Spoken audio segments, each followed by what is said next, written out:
L'objectif de l'activité va être de réaliser deux circuits d'éclairage va-et-vient, un dans la cellule de droite, l'autre dans la cellule de gauche, de travailler en équipe, de vous répartir les différentes tâches afin de réaliser l'installation au complet.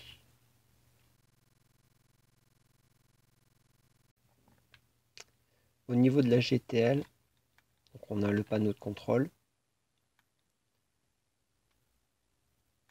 Le tableau de répartition sera équipé de la manière suivante.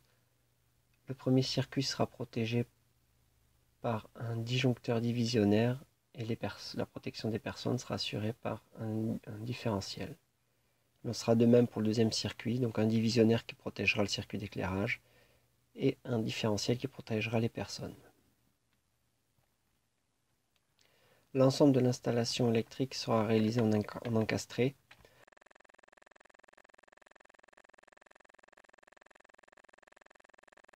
Donc le premier interrupteur S1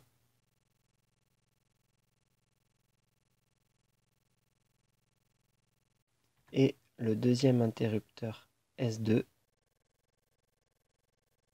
placés à une certaine hauteur.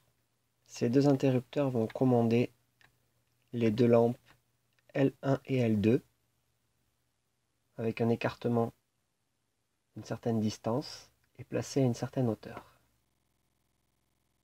Pour le circuit numéro 2, on a un interrupteur S3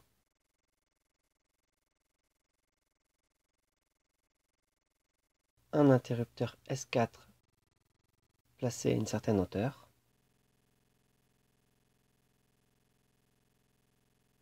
Ces deux interrupteurs S3 et S4 vont commander les deux lampes L3 et L4 d'un écartement d'une certaine distance et placées à une certaine hauteur.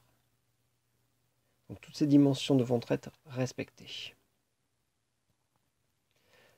L'alimentation de ces différents appareils se fera par l'intermédiaire d'une pieuvre, donc une boîte de dérivation placée dans les combles.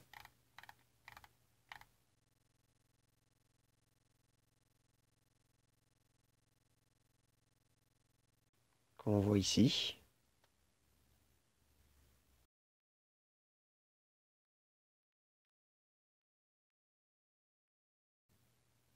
À l'intérieur de cette pieuvre, il faudra faire les raccordements à l'aide de dominos ou de wagots et bien penser à aligner ces conducteurs et les ranger correctement.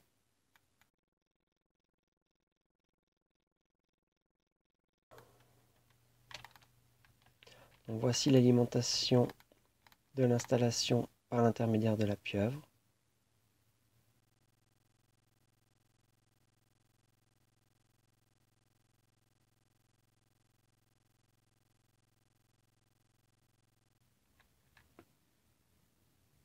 Avant de placer la pieuvre, il va falloir déterminer la longueur des conduits ICTA et des conducteurs à placer à l'intérieur. Pour cela, il va vous falloir réaliser des mesures dans la cellule 3D afin de pouvoir préparer votre pieuvre dans l'atelier et de pouvoir la déposer dans les combles ultérieurement.